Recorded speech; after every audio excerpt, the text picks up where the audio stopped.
Ramai ibu ayah sangka selimut boleh buat bayi tidur dengan lena dan selesa. Tapi sebenarnya selimut adalah antara punca utama bayi lemas waktu tidur tanpa disedari.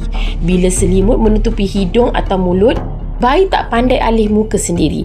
Mereka boleh sesak nafas perlahan-lahan dan akhirnya boleh menyebabkan SIDS, iaitu sindrom kematian mengejut bayi. Okey, semuanya berlaku senyap, tanpa tangisan, tanpa ada tanda. Jadi macam mana nak elak? Jangan guna selimut longgar atau bantal besar dalam atas katil baby.